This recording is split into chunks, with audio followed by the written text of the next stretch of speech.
It's now 7 o'clock. It's now 7 o'clock in Beijing.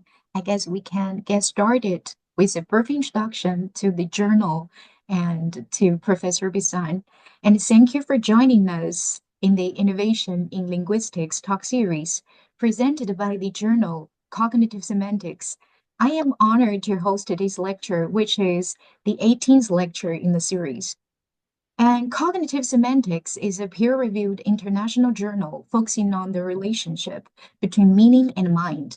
We welcome submissions of unpublished research from all theoretical perspectives within linguistics. The founding editor and editor-in-chief is Professor Fuyin from Beihang University. The journal's consulting editors include Professor George Lakoff, Ronald Acker, and Lena Tomey.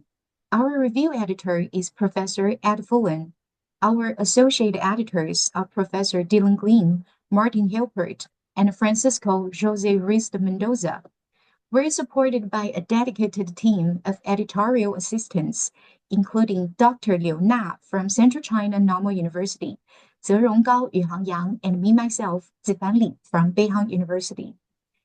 The information and recordings of the previous 17 lectures can be found on our WeChat platform and YouTube channel, which are shown here. And before moving on into today's lecture, please allow me to introduce our esteemed guest speaker, Professor Bisang. Professor Bisang's academic journey started with a profound exploration of general linguistics, Chinese and Georgian at the University of Zurich from 1978 to 1986. In 1990, he earned his PhD in general linguistics, delving into serial verb constructions in East and Southeast Asian languages, which was a significant contribution to the field. And since 1992, he has been a full professor at the Johannes Gutenberg University, Mainz. He has served as visiting professor at numerous institutions across the globe, including those in Bangkok, Hangzhou, and Hong Kong, among others. Meanwhile, he is a member of the Academy of Science and Literature, Mainz, and the Academia Europaea. Moreover, from 1999 to 2008, he took on the crucial role of coordinating the Cultural and Linguistic Contact Center founded by the German Research Foundation. In his research, he focuses on language typology, comparing different linguistic theories and exploring various aspects of grammatical structures, such as language complexity, historical development, and nominal classification.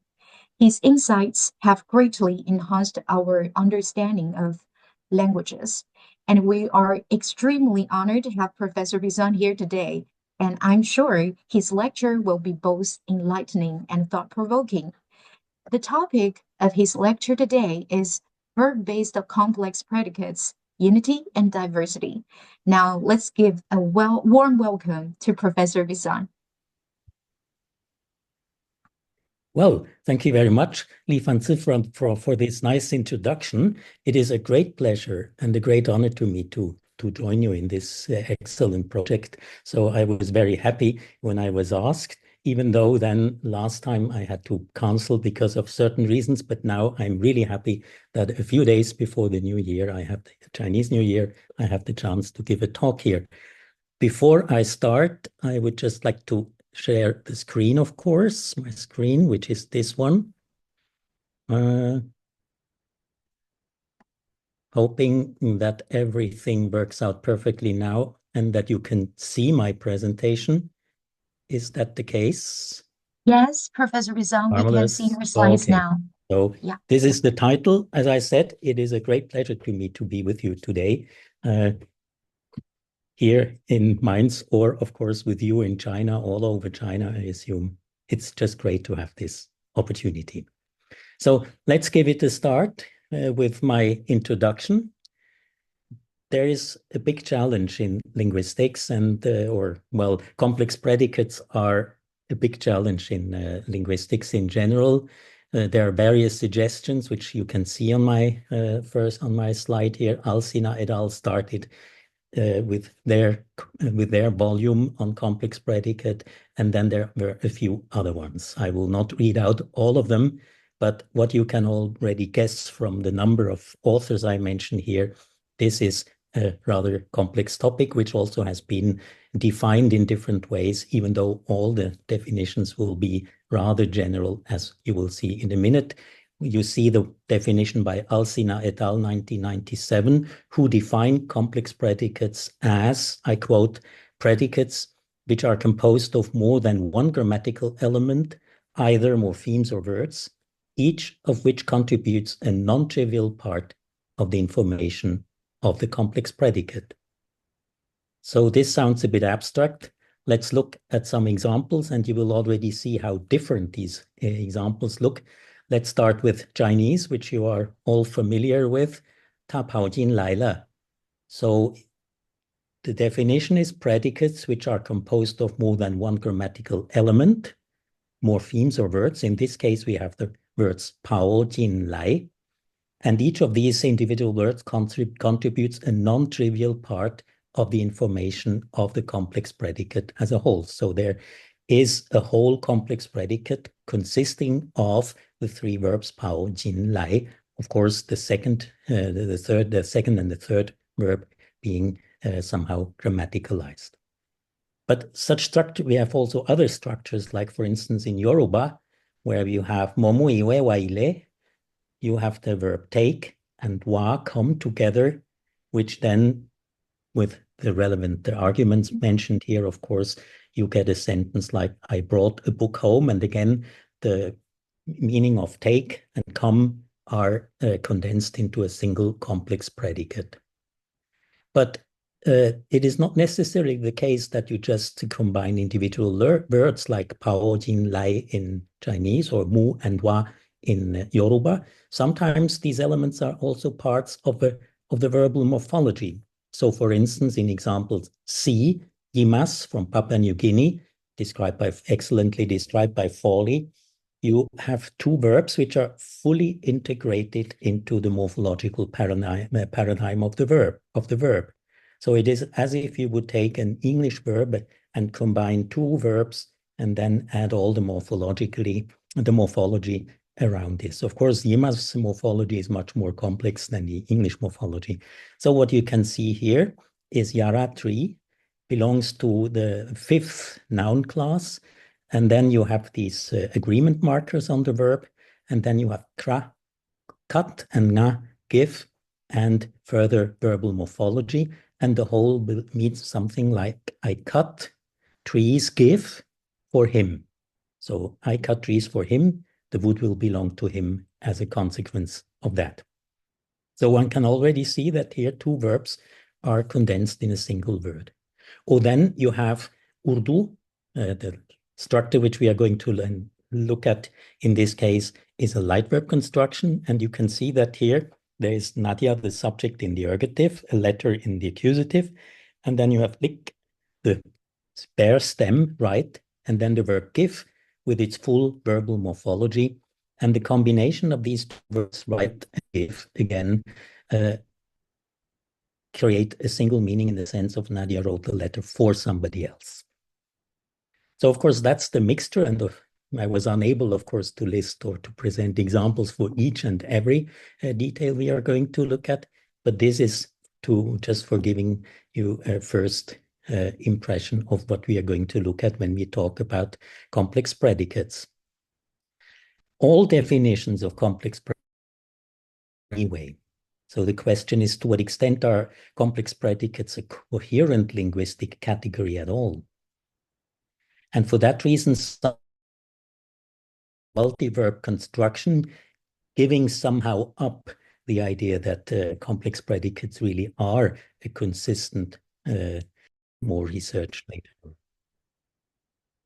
Then, to give you an example of how multi-verb constructions are defined, I present you the definition of under Ladstätter 2020 on multi-verb constructions. So his definition is, quote, MVCs contain two or more verb-like predicating lexemes that occur without marks of unequal ranking, without overadjunctor or linker elements, under a coherent prosodic phrasing and entail one continuous time frame without interruptions.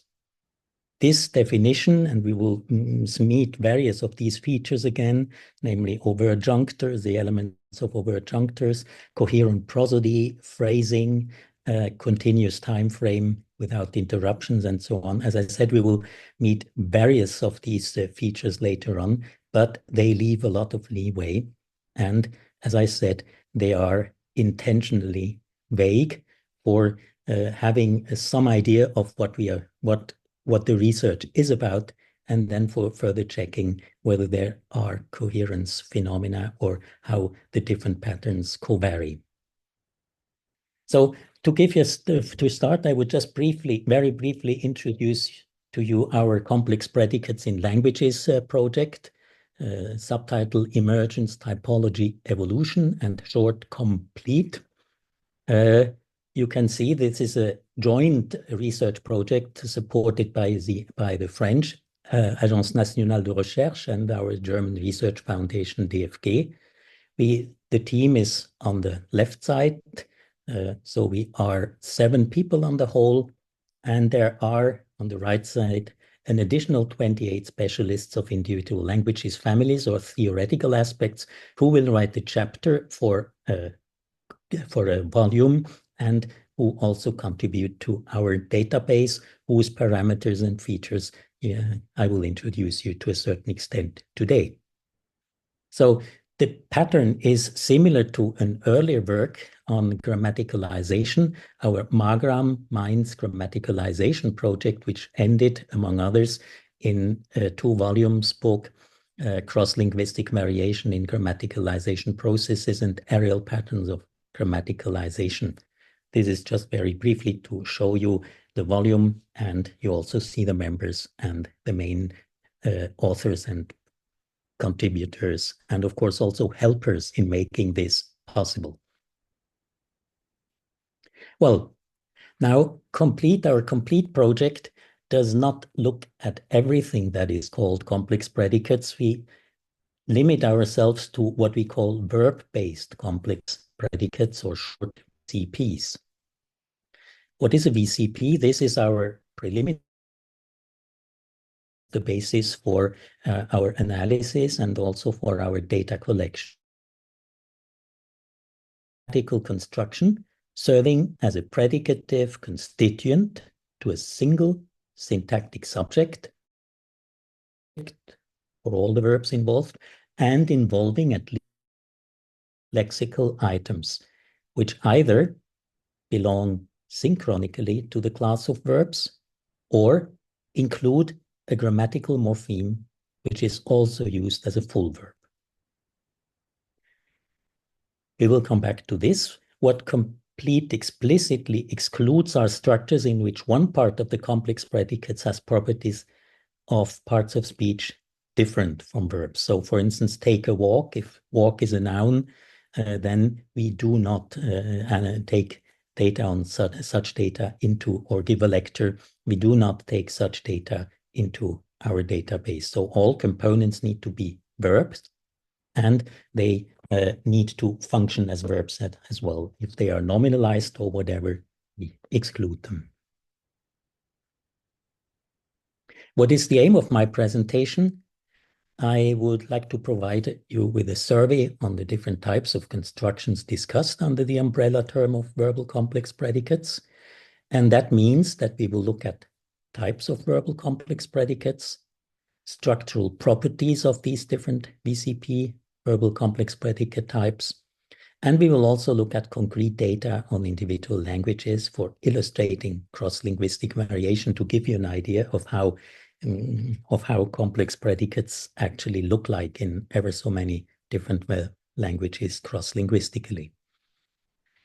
Since the database is not yet completed, I will not provide statistical findings at the moment, but I will mostly present data from my own experience, even though a lot of the chapters are already available in manuscript form at the moment. And I will use rather coarse-grained criteria. As everybody will know who works on this topic, there are many idiosyncrasies in the data from individual languages, which I cannot address in a survey presentation, but which for the generalizations I'm going to make are also not that important. What is the point of departure? I will start out from 3 different perspectives on verbal complex predicates. As you can see, I will first start with types of verbal complex predicates. In the literature, one finds the following types: serial verb constructions, converb constructions, light verb constructions, auxiliary constructions, and sometimes what I call root serialization. Of course, all these types will be defined and introduced. Now, the semantic functions which are associated with these structures, with verbal complex predicates, are quite a lot. So, for instance, we have resultative constructions. Then VCPs are involved in the expression of causativity. They are involved to a certain extent in the expression of manner. Then, of course, in tense, then in path and deictic motion, associated motion, benefactive, malefactive, and intensifications. These are the semantic functions we will focus in our project. And then, of course, as we know from ever so many different publications, Sascha Eichenwald, Martin Haspelmath, and so on, there are parameters for comparing the different types of VCPs. And in fact, these parameters are also used for defining certain types of of verbal complex predicates. So, for instance, the type of grammatical marking, I will explain this in more detail. Are they symmetric or asymmetric in terms of finiteness and dependency marking? Then word order and contiguity.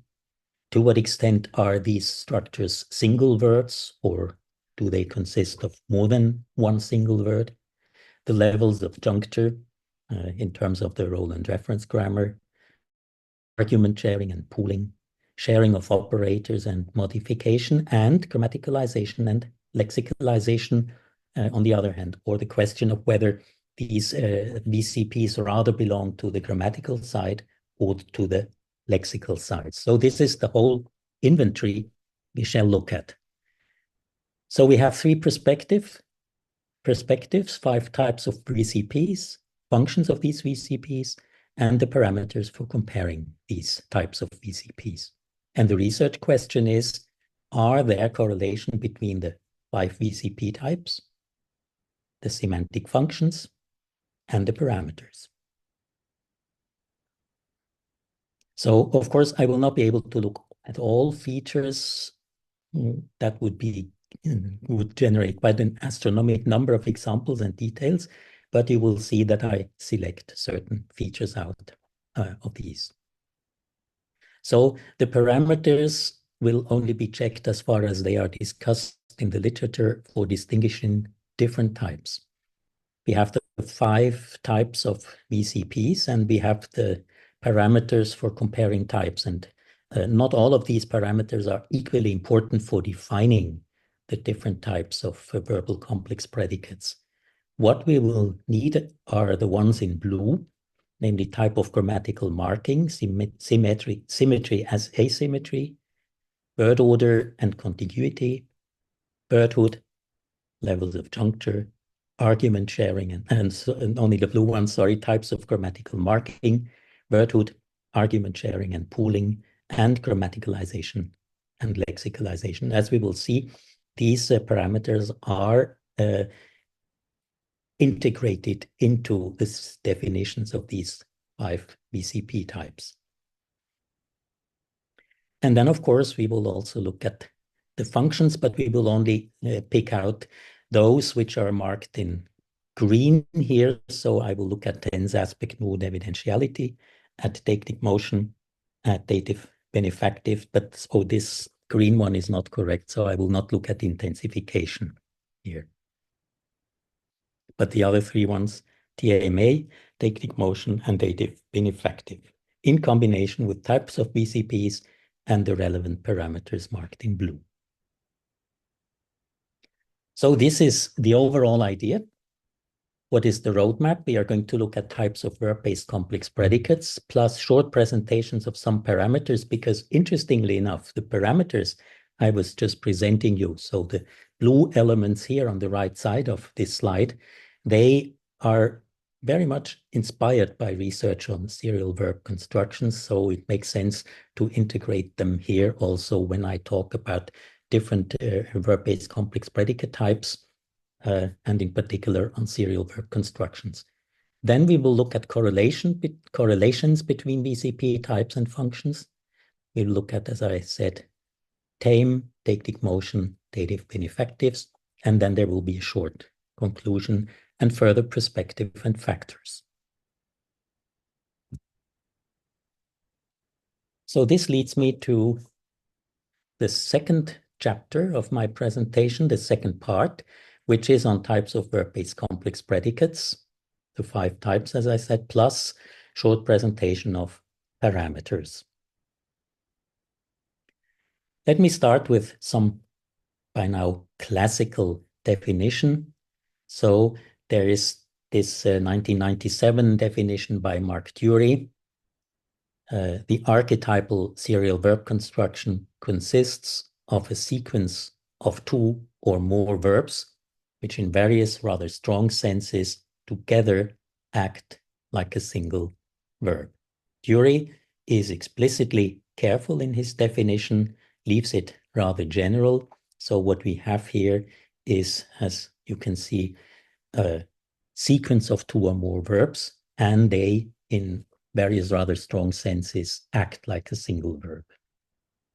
In formal linguistics, we have a somewhat more explicit definition already in the early 1990s. So, for instance, the one from Collins on the Ewe language.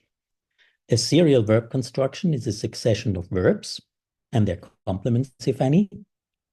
And now he gets more precise with one subject and one tense value that are not separated by an overt marker of coordination or subordination. So no overt marking of the relation between the 2 or more verbs, same subject, same tense value.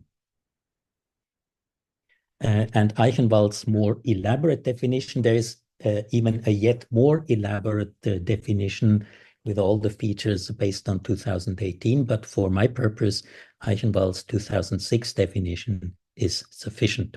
So her definition is, quote, a serial verb construction, SVC, is a sequence of verbs which act together as a single predicate without any overt marker of coordination, subordination, or syntactic dependency of any sort. And then she lists a number of criteria which are, as I said, integrated into the parameters in this presentation. One is single predicate, monoclausality, one event, intonational properties, shared grammatical categories, and shared arguments. So let's go through these 6 criteria briefly, because there, by going through them, you will see how the parameters actually look like, which I'm going to apply. So let's start with the first one here, single predicate. Is the criteria? How is the criterion of single predicate defined? Well, as you can see here, a serial verb construction behaves like a single predicate. That is, it, quote, functions on a par with monoverbal clauses in discourse and occupies one common functional slot in a clause. So the 1 or 2, the 2 or more verbs, they just fill one functional slot in a clause. Consequences: serial verb constructions cannot take separate markers of syntactic dependency. Remember the definition of Collins in 1997, just mentioned before. And if a serial verb construction is embedded, its components cannot be embedded separately. And if we have a nominalizer, only one nominalizer occurs, and that whole nominalizer marks the whole SVC.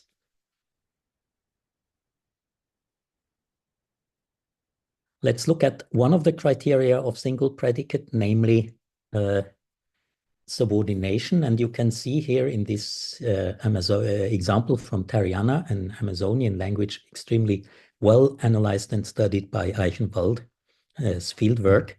Here we have the main predicate, he saw, which is at the end, di capidana, and then because Tarianan is an SOV language, you have the causal subordinator marked in red here as ka, and then the serial verb construction, which consists of two independently utterable verb forms, nuta, I singular take, and nutaketa, I singular cross causative subordinator. So he saw, and now the two verbs together have to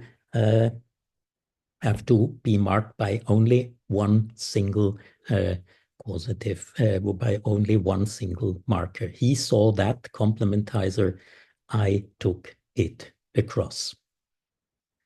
And as I already adumbrated, there is no separate marker of syntactic dependency, and the two components cannot be embedded separately using the subordinating suffix ka on both verbs. So it would not be possible to mark nuta with ka, followed by the second verb with ka again. What can we say about monoclausality? Well, serial verb constructions form one single clause. For that reason, they do not allow markers of syntactic dependency on the component verbs, as in 6a. Again, the sentence which I used in my introduction already, mo mui we wal ile, I take book, come house, come home. I brought the book home. And you can see the verbs mu and wa. There is no way of overt marking of syntactic dependency in any way. But of course we can use, and that's now that leads us to a test for monoclausality, which applies very well to Yoruba. We have a coordinative construction expressed by si, and this looks as in 6b, mo, mu, iwe, I take book, and then you have to repeat the subject, mo, I, and then you have si, and the coordinator, waile, come home. What is interesting now is the extraction test, which you can make in this context. So you can, the question is, can you extract the object iwe, book, from a serial verb construction in comparison to the coordination construction in Yoruba? And as you can see from 6, extraction is possible. So you move the object of the serial verb construction to the sentence initial position and mark it by the focus marker ni, iwe ni, and then you have mo, mu, 0 between for the extracted trace for the extracted object waile.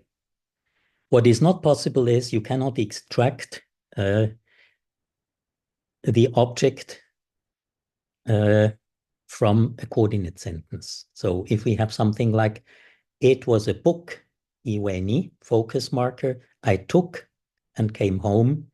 As you can see here, extracting iwe, the book, the object, is ungrammatical. So, of course, this is a language-specific test, and you can use many other language-specific tests in other languages, extraction being actually quite a good one for several languages with this phenomena. So that was the second criterion, monoclausality. The next one event, is a difficult one. How do you define an event? An eternal problem in linguistics, I would say, even though we assume that we know what one event is. But if we get into the realm of serial verb constructions and complex predicates, this is maybe not that simple. There is a nice test, the macro event property, as it was introduced by Bonemeyer et al. In their language paper 2007. And they defined the macro event property, as you can see on the slide here, as, quote, an expression that has the map if and only if any time positional operator denoted by a time positional adverbial, temporal clause, or tense that locates a sub-event entailed by the expression in time also locates all other sub-events in time. So you have one marker event property, one operator, one marker, be it a temporal clause, be it an adverbial, be it a tense marker, and then you check if the macro event property operates over all the verbs included, then this can be taken as a single event, one event. If not, you have two events. To illustrate this very simply, with an example also presented by Bonemeyer, we take the English adverb instantly. So in 8a, Floyd instantly pushed the door shut. Push and shut, both verbs are under the scope of instantly. Whereas if you put instantly into another position, Floyd pushed the door instantly and it shut, then instantly only refers to the first verb. So while 8a looks like a single event, not necessarily not a serial verb construction in this context, but a single event, in 8b, we do not have a single event because instantly the time operator or the time adverbial, positional adverbial only operates over the first verb. And in 8c, the same adverbial instantly only operates over the second verb. Floyd pushed the door and it shut instantly. But given that the concept of one event also depends on culture and can even be established in discourse, defining one event is certainly not only a semantic criterion. One needs to need more. One needs to know more. One needs to know, as I said, needs to know the cultural background of a language, what actions are often seen as co-occurring together. And sometimes you can, of course, also create coherence between different events by discourse. But the map is still quite a good indicator. What about intonational properties? I will not say much, but that criterion was introduced by Givon in 1990 and 1991 on intonation breaks, and only more recently we can see several PhD theses and research being done on this topic, which also provides interesting insights on intonational properties, but that would certainly be the topic of a separate talk, so I will not say more here. What about shared grammatical categories? For instance, tense, aspect, modality, or tense aspect in particular here. This is an important criterion, and we basically have two options of shared grammatical categories in the morphological or morphosyntactic realization of a serial verb construction. Namely, option A, the marker is used only on one component and is valid for all component verbs of the serial verb construction, or the marker is used on all component verbs of the serial verb construction. So each component verb gets the same tense aspect marker. Let's look at type A. So in Chinese, if we take yao, 他要跑进来, so the yao element is only expressed on the first verb or clause or at the beginning, in the initial position of the serial verb construction, but you would never say 他要跑要进要来, marking tense separately for each verb, of course. But then there are languages in which you have to use a certain tense aspect mood marker all the times for each individual component verb. For instance, yabim is a good case in point. Here, yabim in yabim, each verb has an obligatory prefix, which combines information on person and number, and the question of whether the action is realis or irrealis. So, for instance, in this example under 10 here, you have the prefix se, which expresses third person plural plus realis. And you can see that the co-verb c'est moi, be at, also takes the same marker. So we have c'est andamo, c'est moi quick, and both verbs get the same marker. So there has to be parallel marking here. And ultimately, shared arguments. So we take subject sharing as a criterion for defining all complex verbal predicates, not only on serial verb constructions, but let me introduce it to you here in the context of serial verb constructions. So subject sharing in Yoruba, for instance, in the number 11, we have again our famous example, mo, mui, we, wa, ile, I singular, and you can see that the first singular here is shared. The subject is shared on both words, I take and I come home. We also we distinguish different types of argument sharing. So we have agent sharing and no patient sharing, for instance. This is one type. We have ANP sharing, and we have a specific type which we abbreviate by P is equal to S, which means that the patient of the transitive verb is the singular argument of the second intransitive verb. We will briefly look at examples in a minute, but in general, what we would then analyze argument sharing in a somewhat simplified way based on role and reference grammar as it was defined by Van Weylen. Oh, my correction program changed Van's name. Van Weylen, 2005, role and reference grammar. So at the nucleus, you would have S, the marker, the subject of an intransitive clause, or A, the agent of a transitive or ditransitive clause. And the P are both shared for both verbs. Or if we only have subject sharing S and A, and we have two separate verbs, VP and VP, so each verb with its own patient argument, then we would assign this particular type of construction to a core serialization. So let's look at some examples from Chinese. So here we have in 12, Li Lin Zhou Lei La. So Zhou is an intransitive verb with an S argument, and Lei is also an intransitive argument. And both verbs Zhou and Lei share the same subject, Li Lin. The subject sharing in the type A equals to S. So here we have Li Lin and then kan Lei Le Shu. So Li Lin is the subject again. It is the actor, the agent of kan, to cut.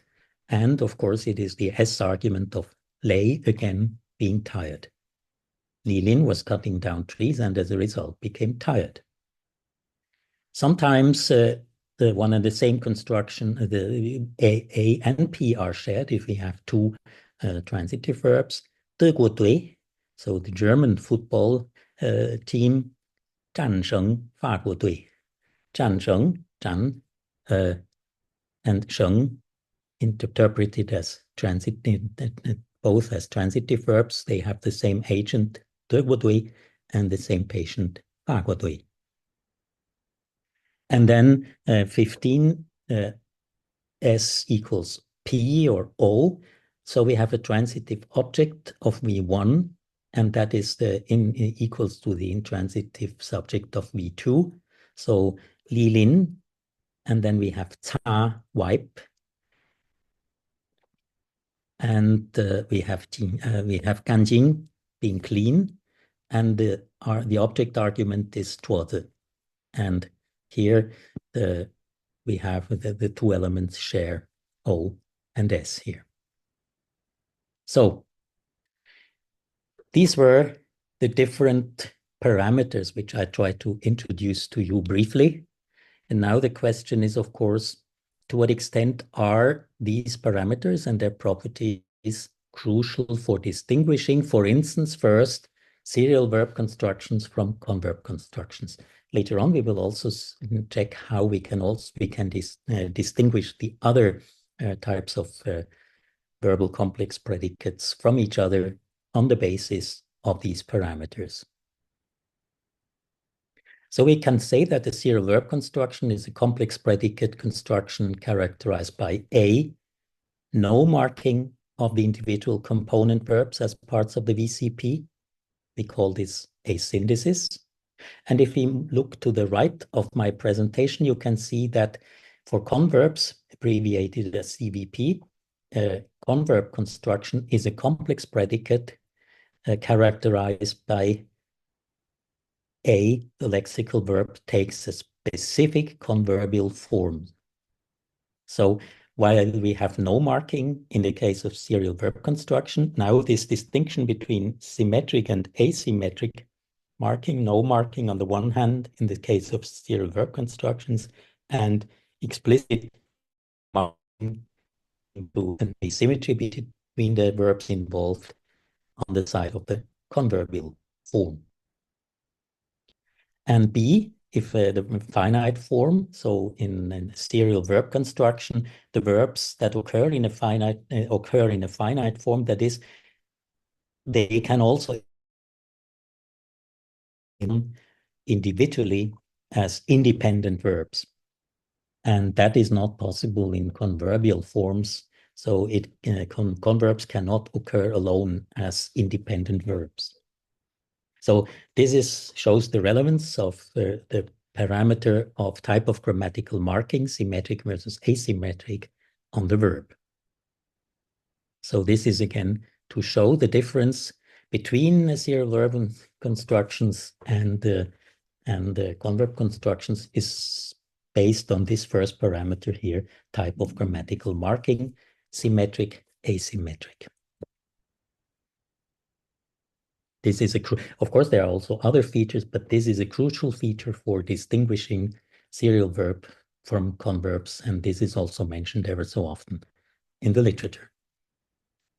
So by symmetric, I understand equal marking on all component verbs and their ability to occur as individual verbs independently. So for that purpose, let's look at the serial verb constructions from Chinese and from Yabin, which I've just introduced to you a few minutes ago. Again, we have Lilin kan lei le shu, shu, and of course in 13 bar, Lilin kan le shu, can also occur as an independent verb, and lei in 13 double bar, Lilin leila as well. The same applies to the verbal forms seyanda and semoa in the Yabim sentence, seyanda mo, semoa gue. They are hunting birds at the sea. So you can, of course, say, or well, not of course, but you can say 10 bar, seyanda mo, using only the first verb, seyanda, as an individual verb. They are hunting birds. And you can also use the second verb, semoa, to be at. They, semoa, gue, they are at the sea. So these then show how, in both cases, without morphology, as in the case of Chinese, or with a very explicit and obligatory agreement morphology, also including realis and derealis in the case of Yabim, you can express individually utterable independent sentences. In contrast, converb constructions are asymmetric, that is, the lexical component is a dependent, non-finite form that cannot occur independently.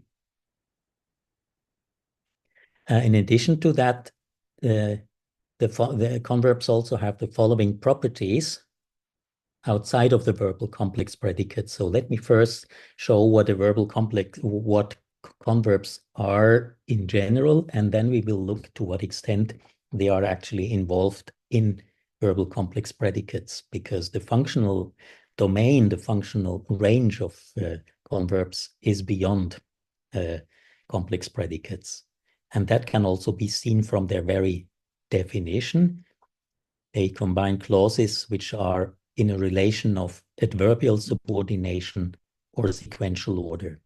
Now, Haspelmath and a few others argue that converb forms or define converb forms only on the basis of adverbial subordination, excluding sequential order as a criterion. In my view, and in the view of many other researchers, sequential order needs to be in the context of converbs. And my main and temporal sequentialization is that one verb marker can express both functions in quite a large number of languages. So for instance, in 16 and 17 from Japanese, you can see that the converbal form in te form, so I would not be able to say sutte without any additional marking for making the sentence finite, integrating it into the assertive power, for instance, of a clause. Anyway, of a sentence. What we can see here is in the first one that the converb form in te can either be interpreted sequentially or adverbially. So what we have here, taro wa tabako sute, so taro, topic marker, cigarette, accusative, smoke, and then the converb form. And tegami o kakimashita, accusative, right, politeness, and past. So here you can interpret this sentence either in a sequential sense, Taro smoked a cigarette, having finished his smoking process, so to speak. He wrote a letter, or adverbially, John wrote a letter smoking a cigarette, so a simultaneous temporal overlapping between the two clauses. And as I said, this is expressed by the very same converbial marker. In the following example from 17, you actually have only one sequential interpretation. So, kobe ite tomodachi ni atte issho ni tabemasu. The temporal situation, or the clause, or the whole sequence of clauses here is situated in time in terms of tense only on the last verb, tabemasu, where we have tabe, eat, and then in the end we have u for present. And the other elements, kobe ite, going to Kobe, meeting friends, tomodachi ni atte, they form a sequence of events. So I go to Kobe, subject is not expressed here, that's why it's in bracket. I go to Kobe, meet my friend, and we eat together. And now the use of converbs is not limited to clause combining, and that's where we move into complex predicate constructions. So we can use certain verbs for expressing tense aspect, mood. So we have, for instance, a very simple sentence. I will not make it complex here.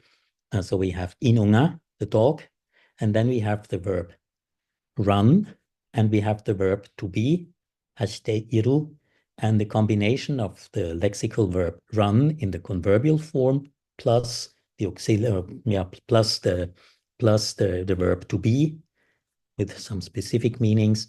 Inunga hashite iru, a dog is running, for expressing progressive here, with the same converb in te as we've just met it before in the context of clause combining. And we can also find, for instance, converbial construction and resultative constructions, as in 19. For that purpose, we use the Japanese uses another converb, namely the converb in I or 0, depending on the inflection class of the verb. So I only take examples with I here. So kaki, warai, nanguru, nanguri, and naki, they are all converbal forms of the relevant verbs, write, laugh, hit, and cry, respectively. And for instance, if you then combine kaku, kaki in the I form with a resultative form naosu, repair, to write something in a way that it is repaired later, you get an interpretation like rewrite. Warai dasu, to laugh and to go out, to burst out laughing. Nanguri kodos, to kill, and to hit and to kill by hitting it to death, or nakiwameku, cry, converbial form, and call, cry and call out. So in these domains, converbs then enter the realm of complex predicates, verbal complex predicates, as I just said, and that's why these forms also matter. Now we've looked at two elements. We've looked at auxiliaries, and we've looked at serial verb constructions, and we've looked at converbial forms. The third type of complex predicates, verbal complex predicates are auxiliaries. Now, an auxiliary forms a verbal complex.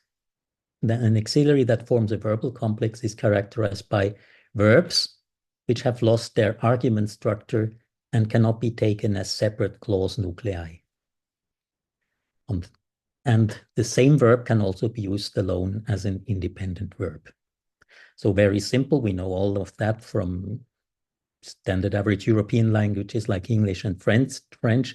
I have a house, so here we have, of course, the main verb with the possessive meaning, and I have bought a house, then here we have some kind of perfect marking. Here I have bought a house. And the same for French, j'ai une maison and j'ai acheté une maison. What can we say about light verbs? Well, here I'm referring to the research of Miriam Butt, sometimes with colleagues. So for instance, according to Butt and Goiter, 2003, light verbs differ from auxiliaries for the following reasons. First, light verbs are syntactically verbs, but they are licensed in conjunction with a verb. And for that reason, they are rather a phenomenon of lexicalization or of the lexicon than of grammar, as is the case with auxiliaries, because auxiliaries, of course, with the difference between the be verb, be auxiliaries, and have auxiliaries, they are much more free. They are much less lexicalized than this is the case with light verbs. And semantically, light verbs modulate an event description in the way a modifier. And in fact, and that is shown very nicely by Butt and Goiter, the different light verbs come with different semantic effects if combined to different verbs, to different verb types, for instance. So there is a lot of lexical specification involved, which is much less productive than, let's say, distinction between present and perfect expressed by the have auxiliary, by the auxiliary have. To give you an example here first, we have also to show you how the form looks. So here we have in Urdu, we have the subject in the ergative, we have a cake, and we have eat, which is the bare stem. There is nothing affixed to it. So the lexical verb in this particular language has no marking at all. It's just the root. And we have liya, the take verb here marked in red as the light verb. And here the light verb is a finite verb, can be uttered alone as well. And the lexical verb can, in this form, in its root form, cannot be expressed independently. A few other examples with different light verbs from Urdu in 23. We have the light verb mar, hit, marked in red here. So Nadia, let her write. That's always the same element. So 23 to 25 are always the same, with a different. There's only a difference on the last verb. On the light verb differs. So in 23, we have the light verb mar, to hit, creating a meaning like Nadia dashed off her letter forcefully. She did not just write it, but she wrote it in a hitting way, so to speak, of course, and that's now the lexical effect. The concrete interpretation of, in the sense of dashed off writing forcefully, is due to the product of the combination of these two verbs. if we use the verb give for the same constellation, we have Nadia wrote the letter, and Aya give plus perfect more and so on implicates that you write the letter for somebody else, benefactive. But sometimes the give verb can also trigger different interpretations. And in 25, with the verb take, we get the interpretation of doing the action completely. Nadia wrote the letter completely. She really finished it to the very end. So light verbs, as I've just said, they combine lexical specifics. Their selection also depends, and their meaning in combination with their selection depends on the lexical, on the first verb, which occurs in an unmarked form, in the case of Urdu, in the root form. We have also light verbs in Australia. They are sometimes called co-verbs, which is not the same as co-verbs in Chinese, of course. McGregor, for instance, argues in this context that light verbs classify the event expressed by the verb. I just want to show you this very briefly. So in Nyul, one of the Australian languages of McGregor's specialization, we find, from McGregor's expertise, we find two verbs, namely the verb kurd, to hit, and the verb here marked in red by n. There is also some morphophonological processes going on here. So we have I, which expresses dynamic activity. So if hide in combination with that particular light verb I, realized as n in the context of 26, we get something like this man's dog is hiding, and the idea or the act of hiding is classified in terms of McGregor as a dynamic activity. So light verbs or classifiers in UNA classify verbs for various properties, and I probably need to add as well that the number of light verbs in individual Australian languages is subject to great variation. In some languages, you only have a few of them. In other languages, you have a large number of them. But in Nyul, you have a relatively short list. The list in 27 is not 100% complete, but you get an idea of how these different verbs classify the other verb, the first verb. For instance, particularly in terms of temporal structure. So some of these light verbs classify verbs in an atelic sense, and other ones in italic sense, and other ones in both. So, for instance, the light verb n, which corresponds to be, classifies a verbal action as stative. Another one, it, to go, activity, progress over time. Kal, meaning wander, if it occurs alone, which means which classifies an action which as not being uniquely directed towards a specific goal. Or we have the verb carry, k, which classifies the verb in terms of moving something by constantly applying force to a new localization. Some other verbs classify telicity, so pierce, give, and get here. For instance, pierce expresses that the action is taking place in a straight line, impacting on something at a certain point. And then we and near the other ones. And the last two, say and barn, exchange. You can see here that the say verb, the ye verb, marks dynamic activity, as we've seen it here in example 26 in the red marked end. And the last one, exchange, classifies verbs as reflexive or reciprocal. This is just to illustrate to you how sometimes light verbs are described in terms of classification. To what extent one can say this is, in my view, a subject of further research. But if I compare now light verbs and auxiliaries, we can see that there are certain differences. Light verbs and auxiliaries are both differ. They both are the same in the sense of that you have a finite and a non-finite form of the verb. But then if we look at argument sharing, light verbs can add additional arguments. Argument sharing in auxiliary constructions does not contribute anything. So as I've said before, auxiliary constructions are defined by the property that their auxiliaries do not contribute their own arguments, while light verbs can. And then light verbs are rather belong to the domain of lexicalization, while auxiliaries belong to the domain of grammaticalization. Finally, let's look at the fifth element, namely root serialization. Here we can see, as I already said, that different roots are combined together into a single verb form.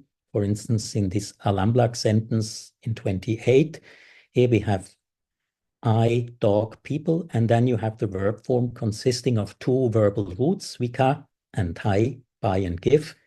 I bought a dog for the people. And in this case, the situation is even ambiguous. This could also be interpreted as two clauses in the sense of, as I said, I bought the dog for the people, complex verbal predicate, I bought the dog and gave it to the people. Then we would have two clauses. Similar examples can be presented from various languages, among them Imonda, another Papua New Guinea language. So if we look at root serialization, we can see that root serialization differs from all other types of verbal complex predicates by the criterion of wordhood, because by definition, root serialization is associated with a single word. Of course, as it is then defined by the verbal morphological paradigm of an individual language. So now we have seen all these different 5 types, and we've seen that there are morphological criteria, that is in all serial verb construction in terms of symmetry versus asymmetry, and then other morphological criterion in terms of wordhood. So in serial verb construction, all verbs are morphologically finite, whereas in converb, auxiliary, and light verbs, there are B forms which are not finite. In root serialization, the verbal roots are integrated into the verbal morphological paradigm. And that, of course, leads then to the criterion of wordhood. The integration of the verbs into a single word, by definition, clearly distinguishes RS, that is root serialization, from all other types of VCPs. Argument sharing, here we can distinguish auxiliaries from all the other ones, because auxiliaries are defined by the absence of argument, of contributing to the argument structure. And finally, lexical versus grammatical function. Light verbs are defined as a phenomenon of the lexicon, which distinguishes them from all other VCP types. So now that was a lot. We have seen now the different VCP types. And now we ask about function. Is there a correlation between certain types of VCPs and the expression of tense aspect? Or is there a correlation between certain VCPs and the expression of deictic motion? And the same question again for dative benefactive. Well, we will look at only 3 functions, as I said: tense aspect, mood evidentiality, deictic motion, and dative benefactive. And the question is, to what extent is there a consistent correlation between a specific function and a VCP type? For that reason, we will first look at variation across languages, and then in 3.2 at variation within an individual language. So let's start with function and VCP type from the perspective of cross-linguistic variation. And for that purpose, of course, let's now start with tense aspect mood evidentiality. And we can see Mandarin Chinese can express tense aspect mood by serial verb constructions. 他在讲故事. He is telling a story. Yabim as well. So people build house big, and then you have gemua, the verb to be at, which is here the second verb, expressing something like progressive. And you can also have a similar phenomenon in Beja, an Afroasiatic language, the speciality of my colleague Martin Van Hoof in our project. And here we have two finite verbs of this Cushitic language. So the third singular masculine, take off, and then perfective on the one hand, and the other finite verb form, lie down, which is the grammaticalized verb. He has finished undressing completely. So take off, undress on the one hand, and the verb lie down expresses complete that the terminal temporal boundary is reached. So this is tense aspect and serial verb constructions, works, but converbs can do exactly the same. Tabako suteimasu in Japanese, tabako o to smoke, and the imas, as we've already seen, adds progressive information. And we can do the same for a large number of converbial language. I've just added an example from Khalkha Mongolian here.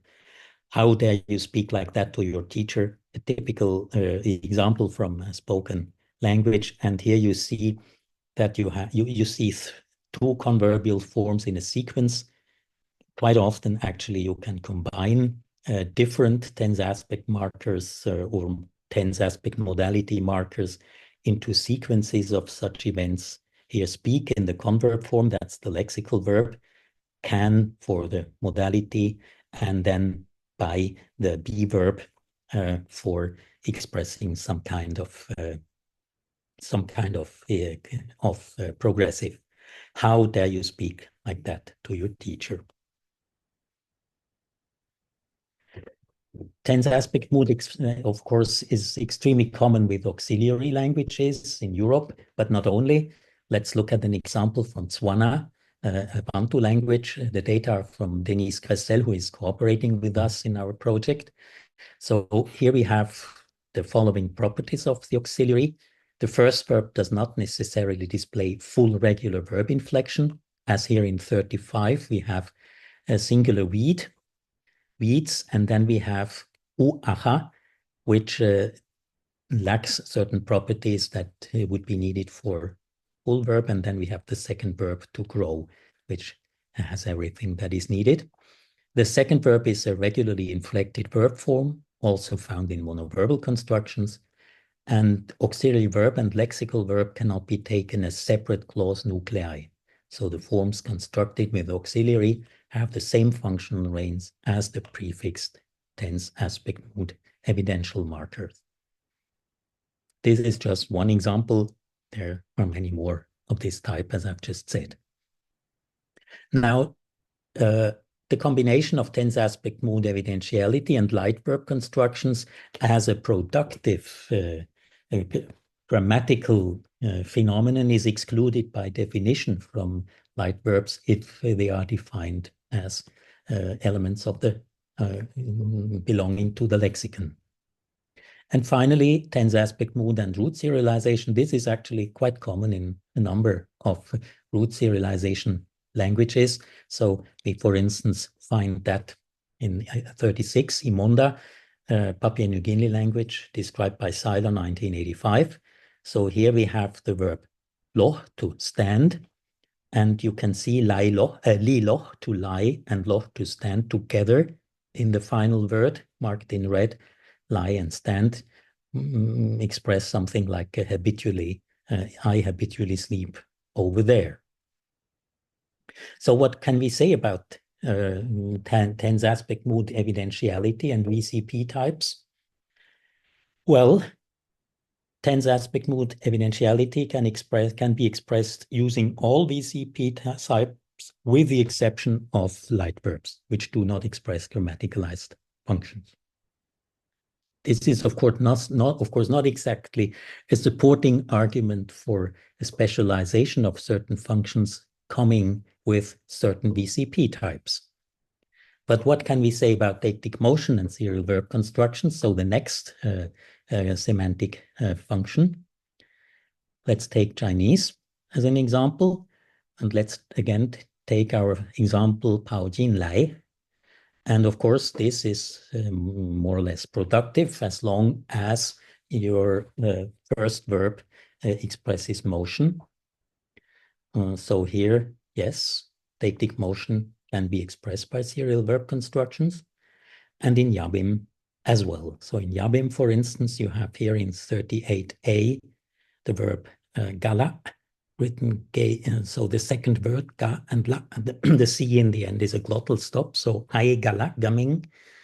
I was silent there. So gaming, meng, the root meng for come, combined with the verbal form gala. You see that they both share the same prefix, first singular realis. It is for I was sailing towards the center of interest. And if you take the other verb, the go verb, so balosi gelop, the pigeons fly, third singular realis, and then you have ya, third singular realis for go, the pigeon flies to the mountains away from the speakers. So same situation, in both languages. Deictic motion is, of course, as would be expected, it can be expressed by serial verb constructions. But what about converb constructions? The same. So, asoko ni aru fune oyoide ikimashou. Let's swim to the boat over there. Oyoide, there's converb form to swim, and iki, go, and masho, then the shared politeness hortative marker. And just another language, Manju, for instance. In Manju, actually, you can use these verbs for expressing deictic motion, as in 40a. Amba bulechen decheme. Deche is fly, me is the converb form, and genefi is the verb go, which is then followed by another converb because the sentence is not finished. Goes on. A big crane went flying. Or I myself shall go to meet my Khan, go to meet, associated motion. The last two words here are achame, meet, converb form, can be again the go verb here with the the only finite marker, a real finite marker in that language actually can be I myself shall go to meet my Khan. So to make it short, this is possible, even though I have to add that in converb constructions, deictic motion expressed by these verbs comes with various complications, sometimes, which we are really complex in describing, but in principle, and that's the only thing that matters for my presentation here, it is possible to express deictic motion with converbial constructions. Deictic motion and light verb constructions, so the third type of verbal complex predicates. Well, given the lexical nature of light verbs, this is not to be expected, at least not productively. There might be in some languages, some light verbs where you have lexical types of meaning and correlations. Deictic motion and auxiliary constructions. We have venitives and endatives as we find them in Romance and many other languages.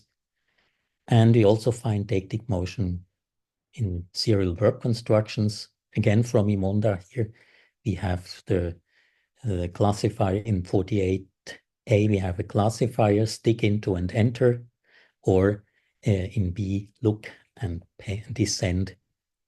Again, there is motion. But the degree of productivity and combinability with movement verbs in general in root serialization languages is not always clear from the description, and often comes, as I said, there are idiosyncrasies, often comes with very specific constellations. But as a summary, we may say that directionals can be expressed by serial verb constructions, converbs, auxiliaries, root serialization, but not with light verbs. Dative benefactive is ultimately yields a similar picture. Wogai Lilin Maile Ikwai Xigua. I bought a watermelon for Lilin, gay, and my possible, benefactive expressed by gay. In Khalkha Mongolian, you can use the verb give again. Third singular accusative, call, converb form give. Imperative, so please call him to the phone. And then the give verb for me, or a benefactive. But again, with uk, the give verb, you will have to reckon with certain specifics that I do not mention here. Dative benefactive and light verb constructions is possible, but only, again, in an idiosyncratic, lexically determined way. Auxiliary construction, given that auxiliaries do not contribute semantic roles, we don't find it. And 5, dative benefactive in root serialization is, again, quite common. So, for instance, in 44 from Yimas and the Papua New Guinea language described by Foley, you have here the verb nga marked in red, meaning give, and the previous one, kra, to cut. Remember the example, I cut trees for him, and then the nga element, the second verb, is used for benefactive, in the sense that once the action is performed, the wood will belong to a certain person mentioned in the text. And in Alamblatt, we can see again that example which I've already quoted. I bought a dog for the people. I bought the dog and gave it to the people, where we have vika, the main, well, the one verb meaning by, and hai, the give verb. So if we summarize all of this, benefactive can express serial verb constructions, in converb constructions, in root serialization, to a certain extent lexically in light verb construction, than in auxiliary constructions. It is not expected. If I summarize, you find the 5 types of verbal complex predicate types: SVCs, CVBs, root serialization, auxiliaries, and light verbs. And you can see that tense aspect, etc., can be expressed by most constructions, with the exceptions of light verbs, where there is a minus. Directionality, same picture. Benefactive, there's a slight reduction. So there are semantic restrictions with auxiliaries in benefactive and light verbs generally, and light verbs are distinct as they are by definition rather lexical in nature, similar to resultatives and other lexicalized VCPs. Well, and this, of course, clearly shows that there is no correlation between VCP type and semantic functions. Of course, there are other functions, semantic functions, which I cannot address due to time and everything else, but the picture may not look that different. What can we say about variation within individual languages? For that purpose, I will briefly look at serial verb constructions in Chinese and implicitly in many mainland Southeast Asian languages, but of course, in each case with different shades of variation. And the question is, to what extent is the directional construction a serial verb construction? SVCs in Yabim, to what extent is the directional construction a serial verb construction? And converb constructions in Korean, and again the question, to what extent is the directional construction a CVB? That's the last bit of our program. After that, we will get to the conclusions, but let's look at the examples, some examples again. Well, as you all know, Chinese uses serial verb constructions for expressing direction, 跑进来. However, and yeah, that's what I forgot to say, I will here only look at deictic motion from the perspective of whether they are expressed consistently by a single VCP type or whether they are associated with different VCP types.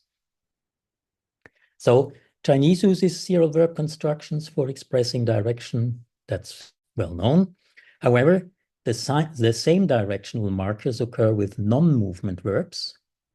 And if they do that, we get resultative and Aktionsart marking, which maybe rather look like cases of light verbs. They come with all sorts of lexicon-based idiosyncrasies. So if we have, for instance, ge, obviously a non-movement verb to drink, and then we use shang, one of the elements here, he shang, and that means Lilin started drinking again. So it has it's start doing something, and it also has a repetitive connotation to it. And this is the particular meaning of combining he with shang. And you cannot simply combine he with any other of these phrasal verbs or directional verbs. Sometimes he lai, he qu would not function. He jin, he chu, I don't know, most likely ungrammatical, but he shang as a lexically restricted combination works with that particular meaning. And if we look at these phenomena from the perspective of how we define light verb constructions, then 47 would rather be a case of a light verb construction. What can we say about Yabim? Yabim also uses, as we've seen, serial verb construction to express deictic motion. So let's repeat example 38 here. So we had gala for to sail and gameng for to come, meaning he was sailing there towards the center of interest. But the same, and that's interesting, there is a variation here. You can also prefix the bare root meng, which can never be expressed independently. You always, in a finite form, it always needs to be marked by the prefix marking person, number, and realis, irrealis. But in 48, you prefix meng, the bare root, come, to gala, sail, with the relevant person, number, realis marker. I was sailing there with, as far as the descriptions go, not much of a semantic difference. So in this case, here we have serial verb constructions and root serialization. In the case of Chinese, we had serial verb constructions and light verbs. What can we say about Korean? Korean has deictic motion verbs like Japanese. Here I take data from my colleague Patrick Czerwinski, who is also working in our project. So here we have the verbs o, to come, and ka, to go. And of course, the duck runs towards me, a bird flies away. So here we have run in the converb form plus come with its finite marking. And again, and nala, to fly, with the verb go. So this would be, as we've seen it for Japanese, a case in point where these verbs simply mark deictic motion. But then they are also used in constructions with even with deictic motion verbs, which have some kind of lexicalized meaning. If we look at 50 A and B, for instance, leave the house. So here we have come out and go. And that, of course, then means leave and away from the speaker. But if you use the same construction, na come, with the na come out, with the verb o, the deictic verb to come towards that verb loses its deictic orientation towards the speaker. It means something like appear out of the house. It does not mean he leaves the house towards the speaker. The sentence means he appears somewhere out of the house, and that cannot, and that is, of course, a lexical specification, which one simply needs to know. But there are also pairs which are fully lexicalized or conventionalized, even though the directional meaning can sometimes be derived from the deictic motion verbs. So, for instance, dola is just to turn, but if combined with a go or come verb, it means return. And then, of course, if you combine it with the go verb, as in 51a, return not towards the deictic center, and if you combine the same verb to run in the converbal form, it expresses return towards the deictic center. And sometimes the same verb turn has a specific lexical meaning, particularly if you use the verb turn with the go verb plus a honorific marker, then it means something like to pass away, to down. So these properties then point into the direction of light verbs. So you can use these directional verbs with converbs, but the same construction, but the same verbs can also be used in the functions of light verbs in other contexts. So is directionality expressed consistently? Not really. In Chinese, we have overlapping of serial verb constructions and light verbs. In Yabim, we have overlapping of serial verb constructions with root serialization. And in Korean, we have overlapping of converb with light verbs. And most likely, one would also find other overlappings. So again, no consistency. And that leads me to a short conclusion and further perspectives. So the definitions of the 5 VCP types are based on various criteria, as we've seen, namely on morphology, plus minus symmetric marking and wordhood. They are based on argument sharing and lexical versus grammatical function. But there is no clear-cut correlation between these VC types defined on the basis of these criteria and function, namely tense, aspect, mood, evidentiality, deictic motion, and dative benefactive, and most likely others as well. So there is no clear-cut correlation between, let's put it simple, form and meaning cross-linguistically. That's what we've seen in part 3.1. And within individual languages, that's what we've seen in part 3.2. I do not exclude semantic effects on the formal morphosyntactic realization of VCPs in principle, but I see two problems, which I briefly illustrate on the next slide, which probably reduce this covariation between form and meaning. The first one has to do with our previous research on grammaticalization. In grammaticalization research, there is this general idea that there is a covariation between change in meaning and change in form. But this is true only partially. If one looks at the individual parameters that are used for defining or for even checking or measuring grammaticalization, one can see that there are only some grammaticalization parameters which covary, while others do not. And more importantly, there is covariation between different morphological and syntactic parameters alone, with no correlation to semantics and change in meaning.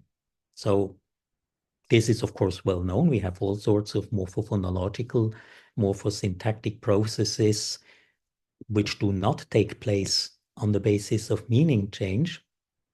And I think that this is this absence of total covariation between VCP types and semantic function is to be expected from the background of our previous research on grammaticalization, which is only partly characterized by systematic covariation of form, morphology, syntax, morphophonology on the one hand, and change in meaning.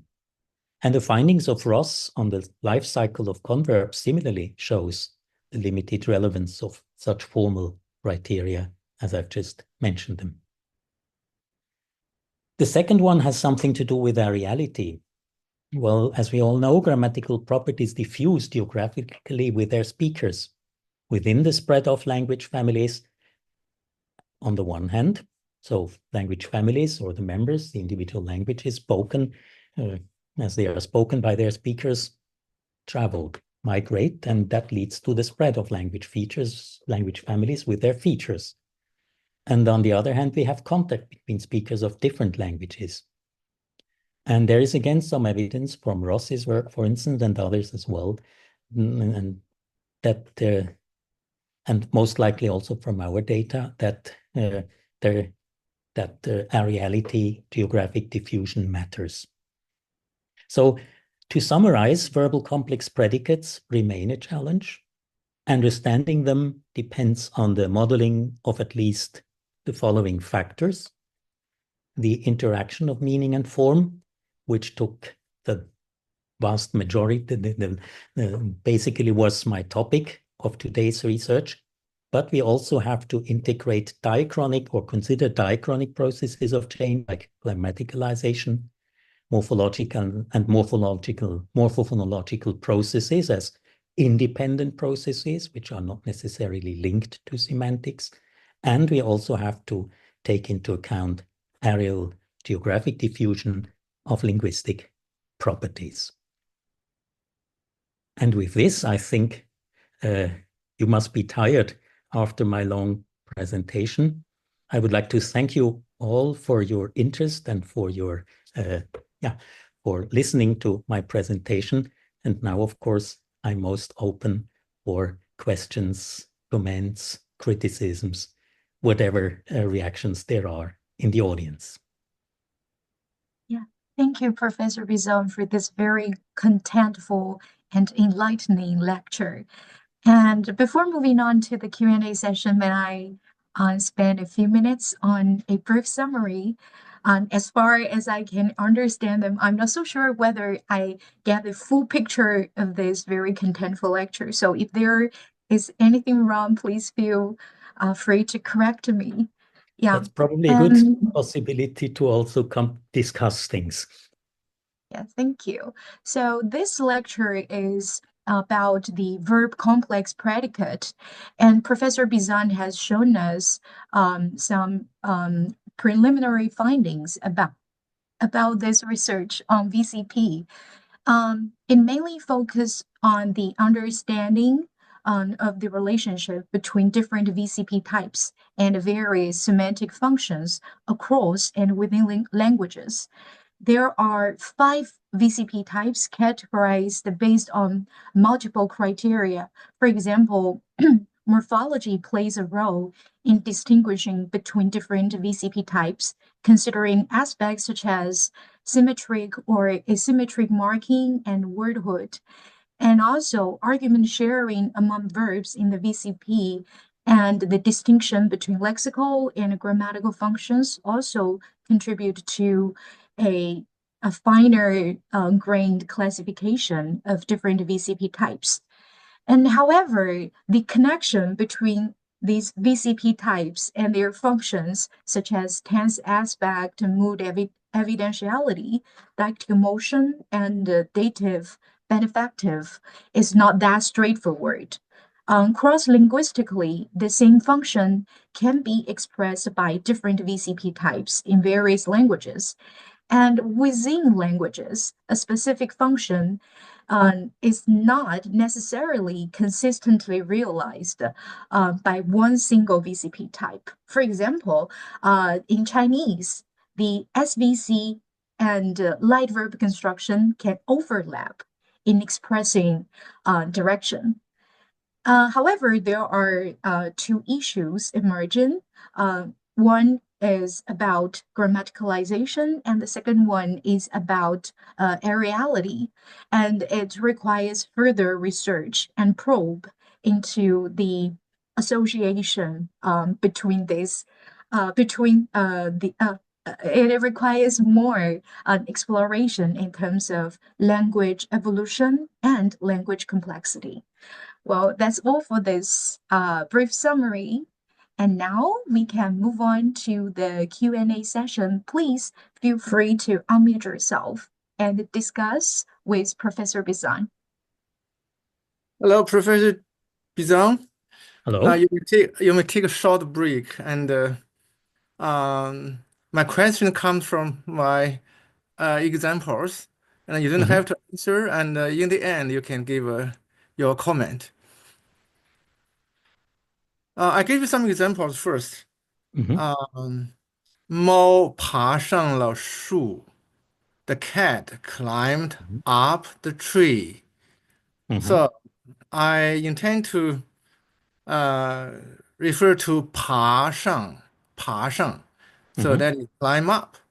Now that is the first example. And the second one, again, I use the same linguistic form. That is verb plus 上. Second one is 他吃上了饺子。or 他过我okay, this one is more colloquial. 我们过年终于吃上了饺子。And finally, to celebrate Chinese New Year, we can afford to have 饺子。吃上，吃上。That's the second one. 他在最后1分钟终于交上了作业。And finally, before deadline, he how to say? He submitted he submitted his homework. 交上。I can list a lot. Okay, another one, something like 看这云彩，天终于阴上来了。Look at the clouds, the heavy clouds. The sky finally, cloudy, how to say, cloudy up or something like this. Get up, yeah. 阴上. You know what I'm going to intend to say? So all the previous expressions, they share something like a verb plus 上. And this is exactly what you have you have talked about VCP, verb-based complex predicate. Then diachronically, they were separate single verbs in ancient Chinese. That is, the first verb in the first element in the first slot is the verb. No matter is 爬、吃、教, etc. And it's the verb slot. Then 上 was another separate independent verb in the ancient Chinese.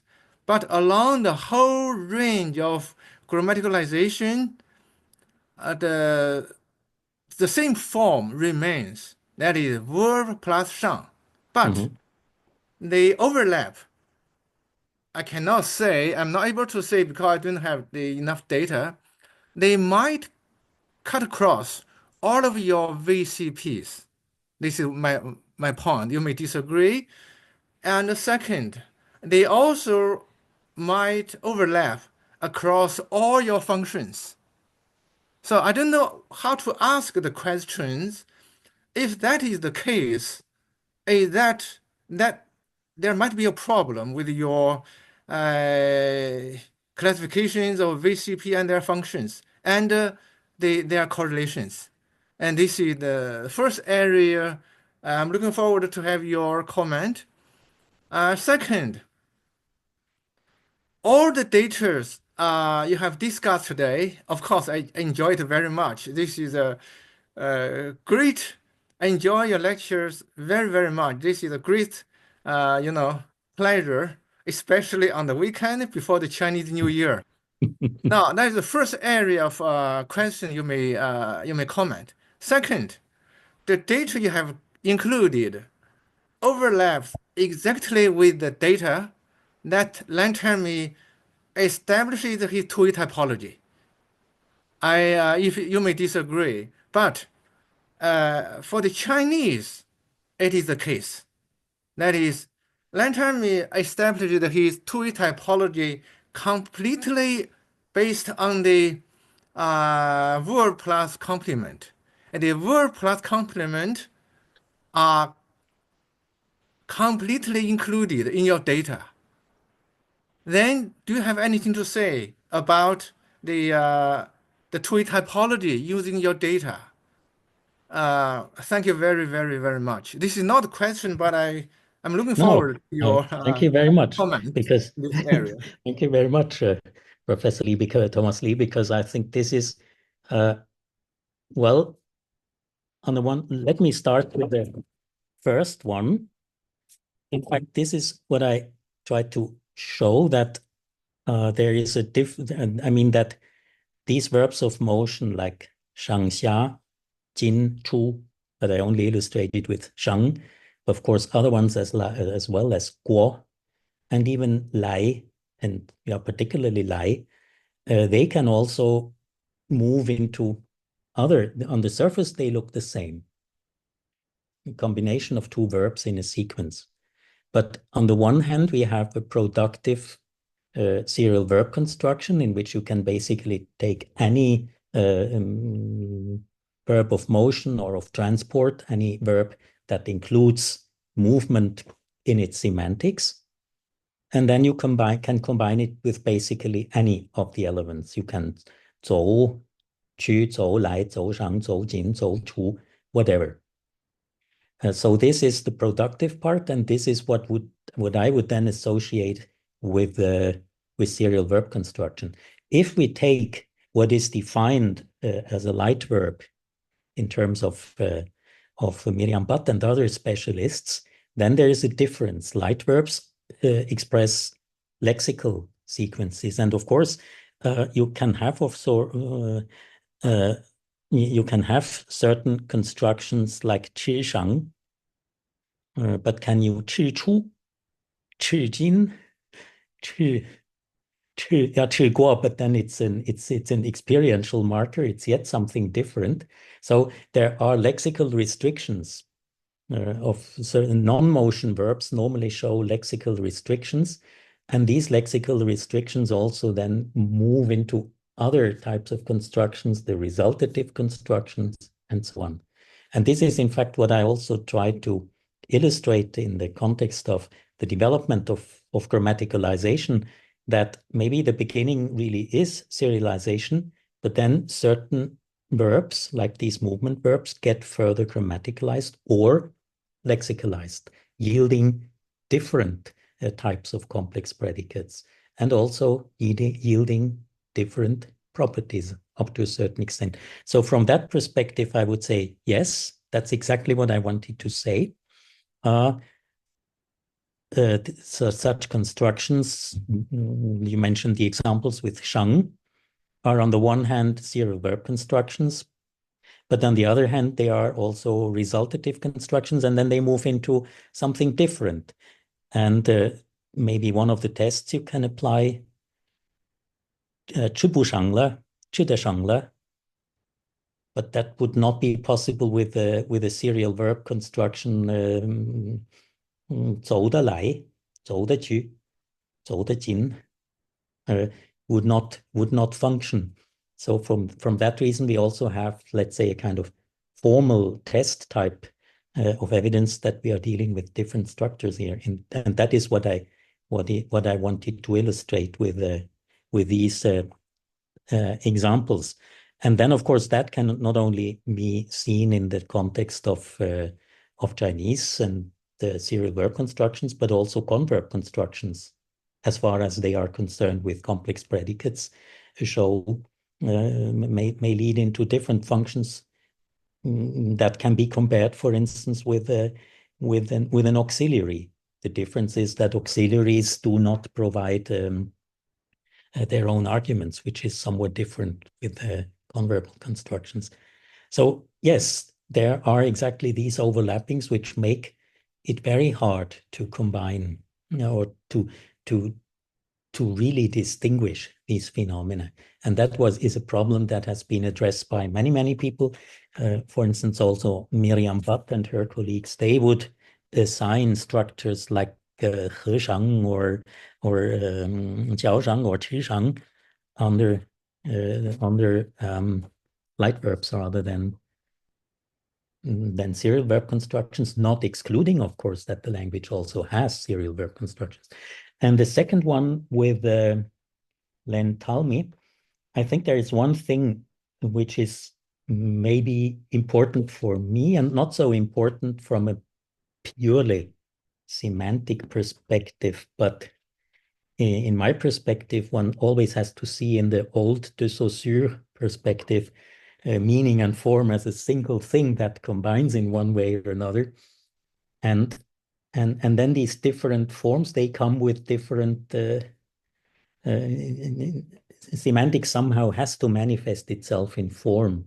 And as soon as it does that, it creates all sorts of idiosyncrasies which have to do with conventionalization in general, that then also lead to different constructions. And we, as linguists, then have to try to analyze and understand how these constructions function in terms of their meaning and, of course, in terms of their concrete formal expression, ultimately also in terms of construction grammar and other linguistic approaches as we find them in linguistics.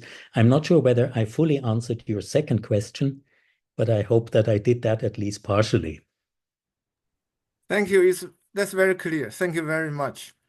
Hi, Zifan. Yeah. Hi, Thomas. I'm still here, and there are more questions here in this chat box.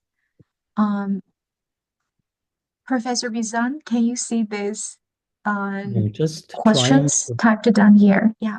maybe, no, at the moment I cannot. So do I? Maybe All I have right. to get out of presentation mood. Yes, I guess so. Okay, so, and then we have, chat, there are 11 questions. Yes. Oh, well, if I start at the very beginning, cognitive semantics,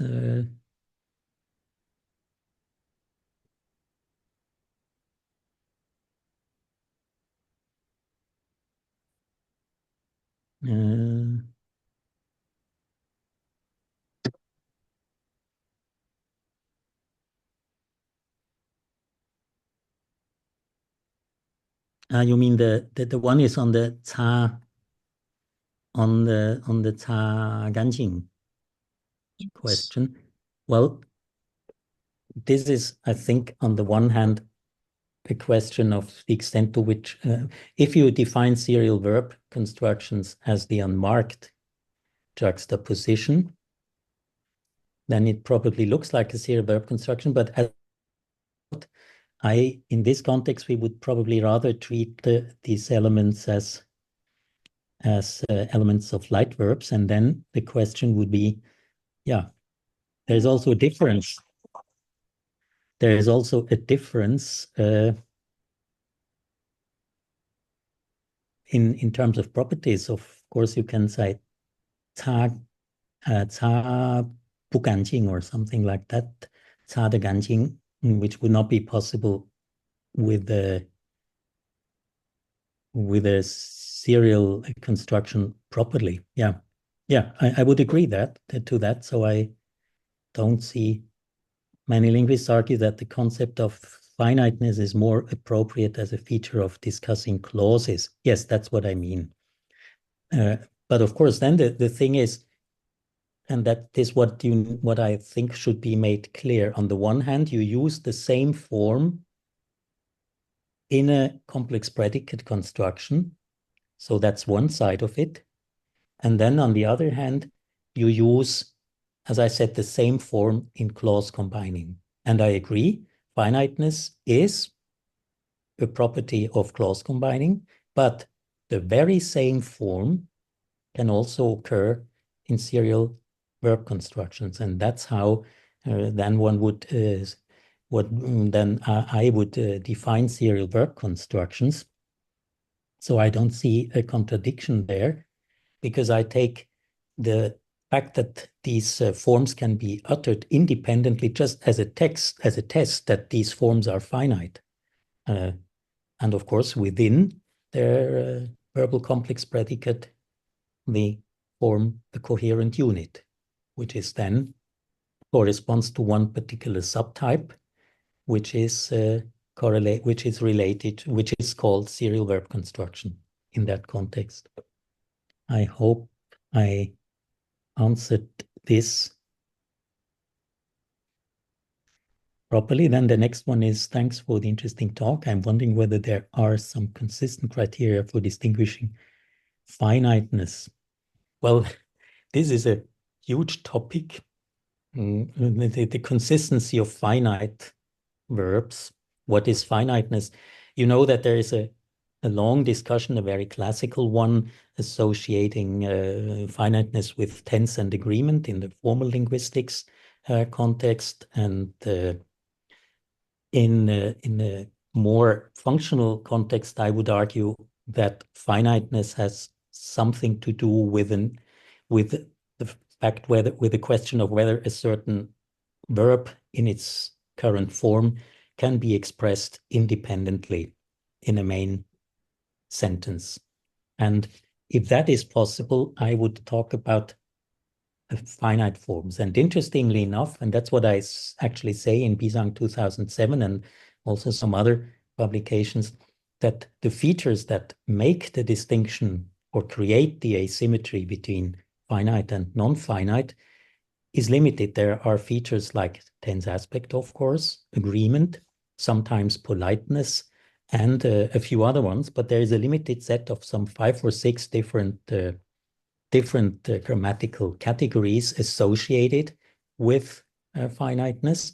And if a verb, depending on the language, of course, because languages can make use of different features for distinguishing finite and non-finite forms.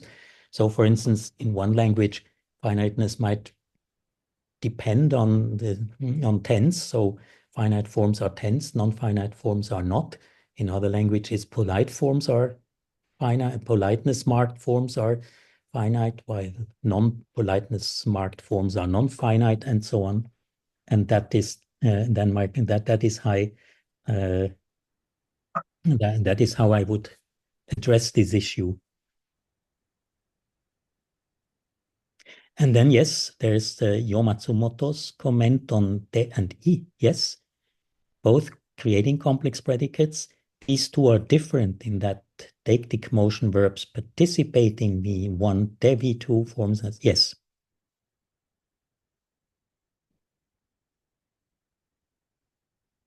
Yeah, I agree. Thank you very much for this clarification. I would clearly agree to that. So,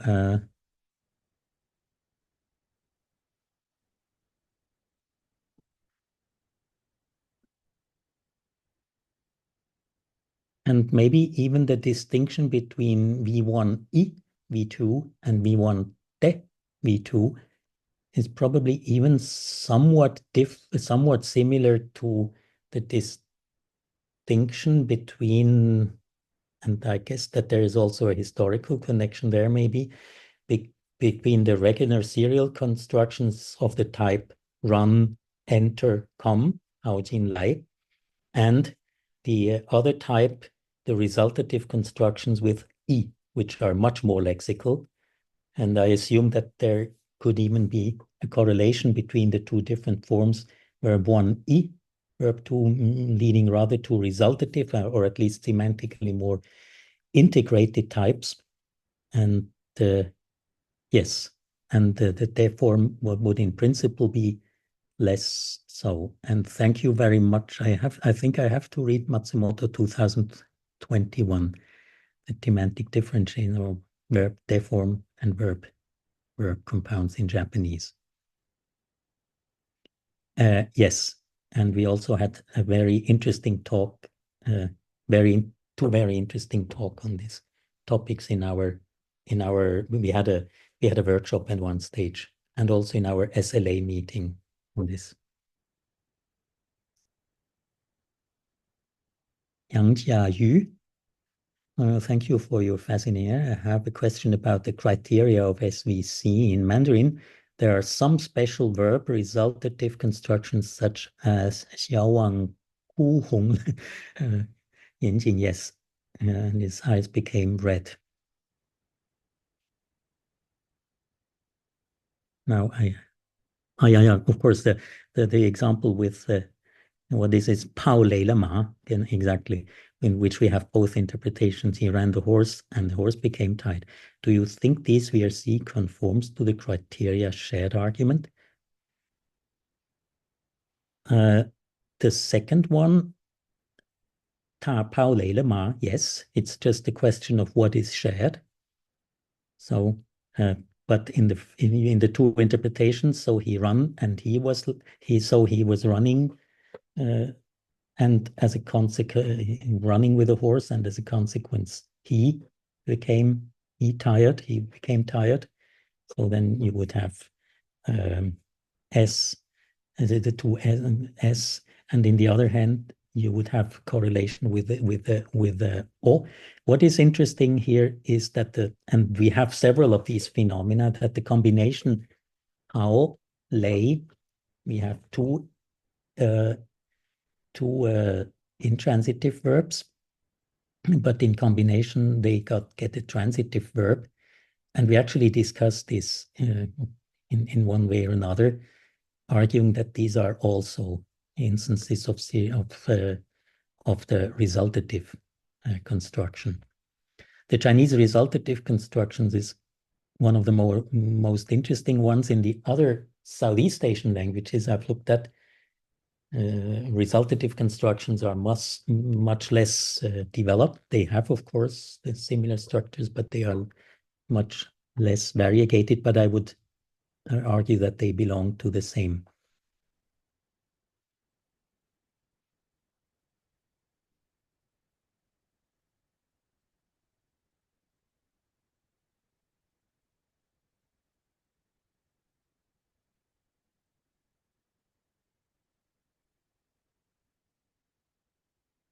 In the case of Chilai, so this is the question by, Sun Luolin. So in the case of coffee smells, middle voice marker, if you take into account, and that's what I generally do, that the serial verb constructions are associated with grammaticalization and certain markers that have developed into sometimes tense aspect markers, sometimes prepositions expressing certain semantic roles like benefactives or locatives and so on. I would subsume these under serial verb constructions as well, saying then that Qilai has developed yet into another function. I'm not so sure to what extent it is one should analyze Qilai as a middle voice marker, but for that I think I would need a further discussion.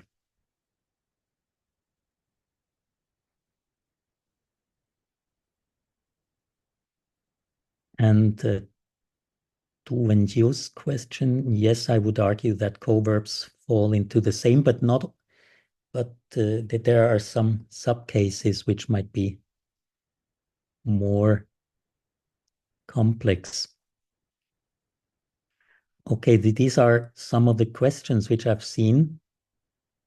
I don't know if I have answered all the questions to everybody. Yes, that is all for this typed questions. And actually, I have one further question within this last 2 minutes, I guess. I wonder whether Chinese long and short passives belong to the VCP type as a whole, because there are some divergent opinions over the syntactic status of this default passive marker Bei. Some people argue that in the long passive, it should be taken as the preposition to introduce the agent. While in the short passive, some people take it as a converb, and some others take it as an auxiliary verb or light verb. So I guess it is quite controversial concerning the categorization. of the Chinese passives. But I think, first of all, these different types of verbal complex predicates, they clearly come with different marking properties. So, for instance, converb or auxiliary, I would simply exclude for that purpose. But then there is, of course, the question of whether Bei is actually a preposition or whether it is some kind of grammaticalized verb. And in a similar way, you might also address Ba in this way. But here, Yes. I would really argue with a rather more formal approaches to these questions, that these have become markers. I mean, Ba, for instance, and Bei as well. You can use Bei, I think, marginally as a verb, as a full verb, Ba.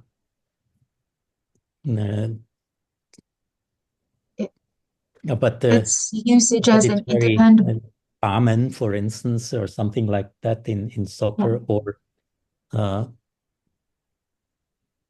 then I think mayang to treat somebody in a certain way or something like that.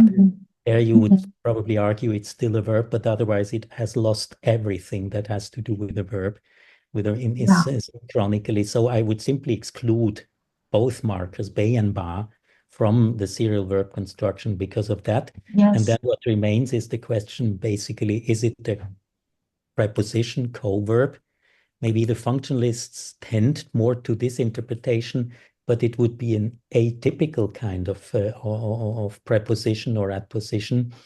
And for that reason, I would ultimately argue that these are special markers with a special function, Ba as a causative marker, for instance, Bei as a passive marker, and then one has to describe them in their own right of what they are doing in the language. Yes, thank you for your insights. I do agree with your treatment concerning these two particular markers and quite interesting markers in Chinese. Oh, yes. And Thomas, do you have any other comments? Yeah, a last small comment. We have to report to you the size of your audience for tonight. We have three separate rooms, with each the maximum capacity of 100 participants. We have three altogether. Okay. That's a lot. That's good news. Congratulations. That's great news. Well, I would just like to thank to the whole audience, and I hope that I satisfied them up to a certain extent. The topic is extremely complicated, and one could make, of course, detailed analysis of basically each phenomenon. What I try to do, and what we try to do in our project, is to find some general traits. And then the question is, to what extent can you generalize? To what extent do you need to be specific? And that's, of course, the problem of every typologist. And also, your talk inspired a lot of questions. Oh, yes, I've seen that, and I might not have done full justice to all of them. Yeah. But it was a great pleasure to be here and, thank you. well, to tell you a few things of our research which we are doing here. I hope that we will manage to finish all our papers and so on, which we plan to write. We and are I'm looking looking forward to comments and to staying in touch. Yes. And Professor Bisang, thank you so much for spending more than 2 hours with us today and for sharing all of your amazing discoveries and insights about VCP. And so from the bottom of our hearts, we want to say danke. And now let's call it a day. Please Enjoy take a your break lunch. and Yes, enjoy that's your from my upcoming side. weekend. See you. See you. Hey, Thank you see you. very Keep much in touch. for everything. It was great. It was a great pleasure being with you. Thank Enjoy you. the night in Beijing. Yeah. My day is going on a bit. Yeah. Have a nice time. Bye. Bye-bye.